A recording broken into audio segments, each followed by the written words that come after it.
SK astro ஆன்மீகம்.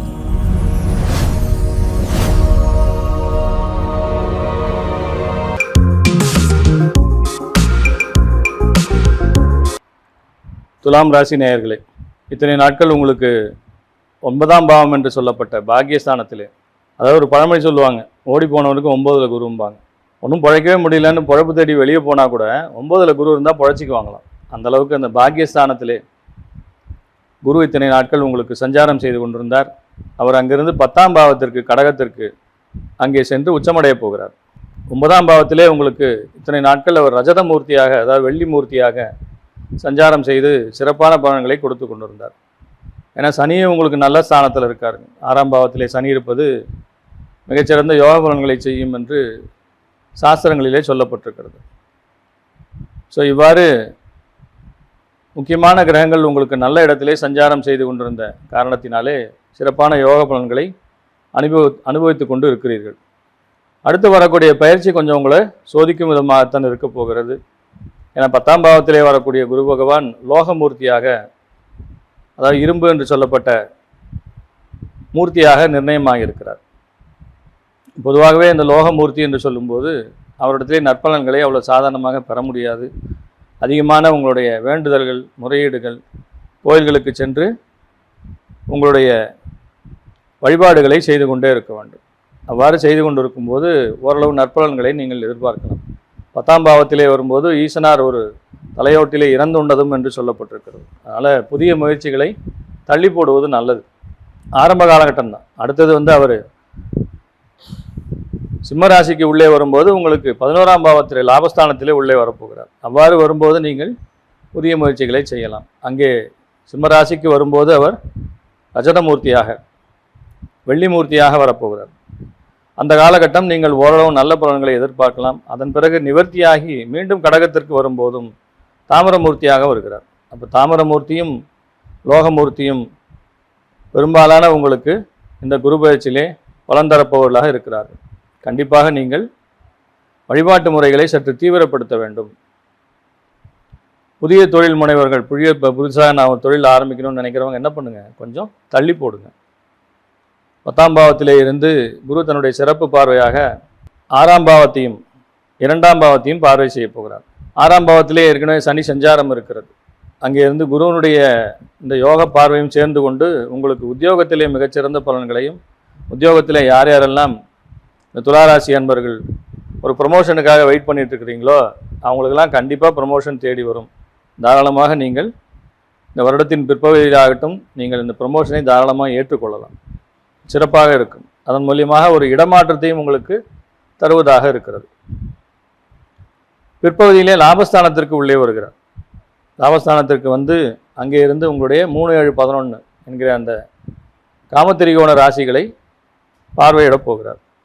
உங்களுடைய பிள்ளைகளுக்கான திருமண முயற்சிகள் வைத்திருந்தீர்கள் என்றால் தாராளமாக அந்த காலகட்டத்திலே உங்களுக்கு அது நிறைவேறக்கூடியதாக இருக்கிறது. உங்களுக்கும் அது பொருளாதார செலவுகளை ஏற்படுத்தி கொடுத்தாலும் சுப விரயம் என்ற வகையிலே பிள்ளைகளுடைய திருமண விஷயங்களுக்கு நீங்கள் செலவு செய்வதற்கு தயாராக இருந்து கொள்ளுங்கள்.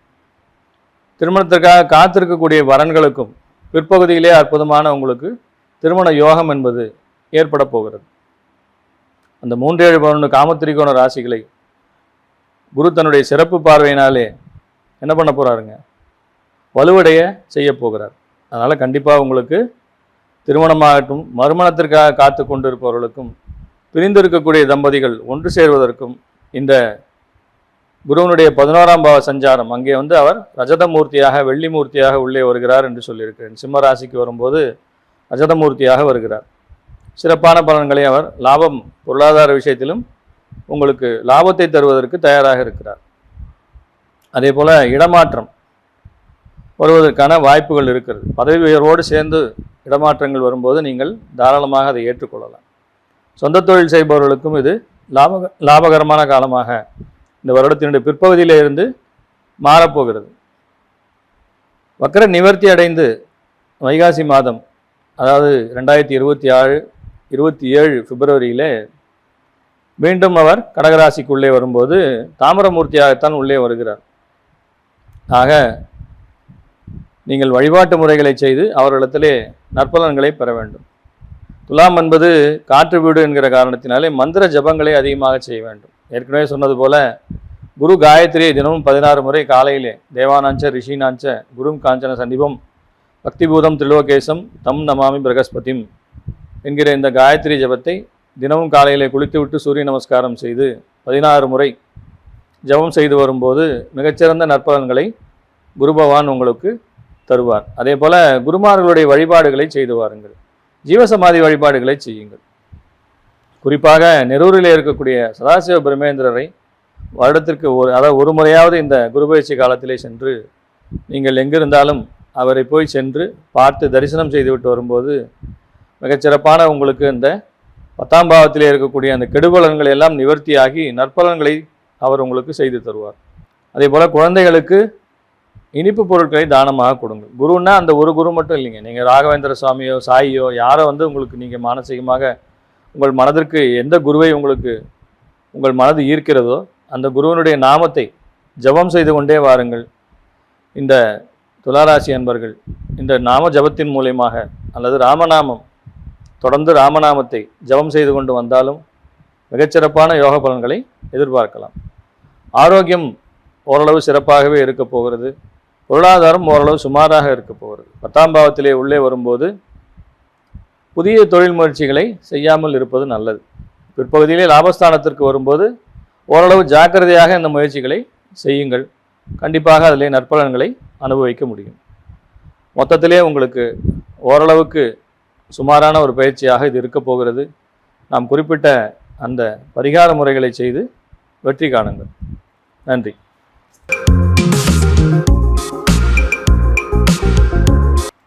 விருச்சிக ராசி அன்பர்களே, இத்தனை நாட்கள் உங்களுக்கு 8ஆம் பாவத்திலே குரு பகவான் சஞ்சாரம் செய்து கொண்டிருந்தார். கடுமையான சோதனைக்கு ஆளாகி இருப்பீர்கள். ஏற்கனவே சனியினுடைய சஞ்சாரம் என்பதும் அவ்வளோ சிறப்பாக இல்லை. இன்மை எட்டினில் வாலி பட்டமிழந்து போகும்படியானது என்று நான் முதல்ல அந்த பாடலில் சொன்னேன். வாலி தன்னுடைய பட்டத்தை இழந்து தவித்த காலம் 8லே குரு சஞ்சாரம் செய்த காலம். தேவையில்லாத அவச்சொற்கள் பிரச்சனைகளுக்கு ஆளாகி கொண்டிருந்த சிம்மராசி அதாவது விருச்சிக ராசி அன்பர்கள் குரு பயிற்சியில் மிக ஒரு நல்ல ஒரு மாற்றத்தை எதிர்பார்க்கலாம். அற்புதமாக உங்களுக்கு 8ஆம் பாவத்திலேயே அவர் சொர்ணமூர்த்தியாகத்தான் இருந்து கொண்டிருந்தார். தற்போது அவர் 9ஆம் பாவத்திற்கு போகும்போதும் சொர்ணமூர்த்தியாகத்தான் போக போகிறார். அதனால் நீங்கள் பெரிய வழிபாட்டு முறைகள் இல்லாமலே அவரிடத்துல நல்ல பலன்களை எதிர்பார்க்கலாம். தாராளமாக அவர் செய்ய வேண்டியதை உங்களுக்கு செய்து விடுவார். சனியினுடைய சஞ்சாரம் ராகுகேது சஞ்சாரம் சுமாராகத்தான் இருக்கிறது. அதனால் தடைகள் பிரச்சனைகள் வந்தால் அது குருவினால் அல்ல மற்ற கிரகங்களால் வருவதாக இருக்கிறது. பாக்கியஸ்தானத்திற்கு குரு வரும்போது மிகச்சிறப்பாக சொல்லப்பட்டிருக்கிறது. ஓடிப்போனவனுக்கு 9ல் குருன்னு சொல்லுவாங்க.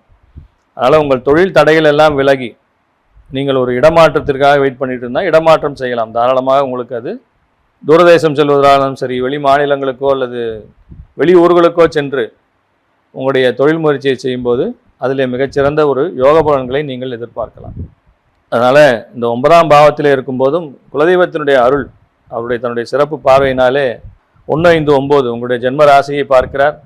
5ஆம் பாவத்தையும் பார்க்கிறார். 9ஆம் பாவத்திலையும் வருகிறார். அதனால் தந்தை மற்றும் குழந்தைகள் மூலியமாக நல்ல ஆதாயம் உங்களுக்கு கிடைப்பதாக இருக்கிறது. பூர்வீகத்திலே இருக்கக்கூடிய சொத்துக்கள் மூலியமாக சிறப்பான ஆதாயத்தை நீங்கள் அடையப் போகிறீர்கள். பிற்பகுதியிலே குரு பெயர்ச்சி அதாவது அதிசாரமாக போகும்போது சிம்மராசிக்கு 10ஆம் பாவத்திலே வரும்போது சற்று தொழில் சார்ந்த விஷயங்களே நிதானம் தேவைப்படும். அதில் நிதானமாக இருங்க. அப்போ உள்ளே வரும்போது அவர் லோகமூர்த்தியாகத்தான் உள்ளே வரார். அதனால் அந்த காலகட்டம் புதிய தொழில் முயற்சிகளை செய்யாமல் இருப்பது நல்லது. எதுவானாலும் இந்த ஒரு குறிப்பிட்ட காலத்திலே 9ஆம் பாவத்திலே குரு சஞ்சாரம் செய்யும்போதே என்ன பண்ணுங்க, புதிய முயற்சிகளை செய்து பாருங்கள். அவர் சிம்மத்துக்கு போகிறதுக்குள்ள ஓரளவுக்கு ஸ்டாண்டர்ட் பண்ணிக்கோங்க. அதுக்கப்புறம் உங்களுக்கு அதில் சற்று தொய்வு ஏற்படக்கூடியதாக இருக்கிறது. அதன் பிறகு நிவர்த்தி ஆகக்கூடிய காலம், அந்த வக்கர நிவர்த்தி ஆகும்போது அடுத்த பிப்ரவரி மாதத்திலே இருந்து மீண்டும் 9ஆம் பாவத்திற்கே வந்து விடுகிறார். ஆக இந்த ஒரு 3 மாத காலம் மட்டும் உங்களுக்கு சரியில்லாமல் இருக்கிறது. மீதி காலங்கள் இந்த நிவர்த்தியாகி வரும்போது அவர் ரஜதமூர்த்தியாக தான் 75% நற்பலன்களை தருவதாகத்தான் இருக்கிறார். அதனால் ஆரோக்கியம் உங்களுக்கு மேம்படக்கூடியதாக இருக்கிறது. இத்தனை நாள் நீங்கள் மெடிக்கல் செலவு மற்ற தேவையில்லாத அவச்சொற்களை சந்தித்து வருபவர்களுக்கு ஒரு நிவர்த்தி. நல்லா மூச்சு விட்டுக்கோங்க. பொருளாதாரம் முன்னேற்றத்தை நோக்கி போகக்கூடியதாக இருக்கிறது. நீங்கள் குறிப்பாக செய்ய வேண்டியது ஈஸ்வரனுக்கு விபூதி அபிஷேகம் செய்ய வேண்டும். கோயிலுக்கு வந்து கடுமையான பாதிப்பு இந்த விருச்சிக ராசின்னு மட்டும் இல்லைங்க, பொதுவாகவே சொல்கிறேன். நான் வந்து சிம்மத்துக்கும் சொன்னேன், மேஷராசிக்கும் சொன்னேன். அவங்க எல்லாருமே என்ன பண்ணுங்க, ஈஸ்வரனுக்கு விபூதி அபிஷேகம் செய்யுங்கள். ஈஸ்வரனுக்கு ஒரு கோயிலுக்கு போய் 1 கிலோ 2 கிலோ விபூதியை வாங்கி கொடுங்க. கடுமையான தடை இருப்பவர்கள், கடுமையாக இந்த 8ஆம் பாவம் பாதிப்புகளை சந்திக்கக்கூடியவர்களுக்கு மிகச்சிறந்த பரிகாரமாக இது வேலை செய்யும். சாதாரணமாக தான் தெரியும், ஆனால் செஞ்சு பாருங்கள், அற்புதமாக இது வேலை செய்யும். பசுமாட்டுக்கு தானம் செய்ய வேண்டும். பசுமாட்டுக்கு அரிசி வெல்லம் கலந்து தானமாக கொடுக்கலாம். அதே போல் கீரை வகைகளை தானமாக கொடுக்கலாம். குரு பகவானுக்கு, நவகிரகத்திலே இருக்கக்கூடிய குரு பகவானுக்கு மஞ்சள் வஸ்திரம் சாற்றி அர்ச்சனை செய்து விட்டு வாருங்கள். மிகச்சிறப்பான பலன்களை அவர் உங்களுக்கு தருவதற்காக காத்திருக்கிறார். அதனால் விருச்சிக ராசிக்கு மிகப்பெரிய இது வந்து ஒரு ரிலீஃபாக இருக்க போகிறது என்பதில் எந்த விதமான மாற்று கருத்தும் இல்லை. பரிகாரங்களை செய்து வெற்றி அடையுங்கள். நன்றி.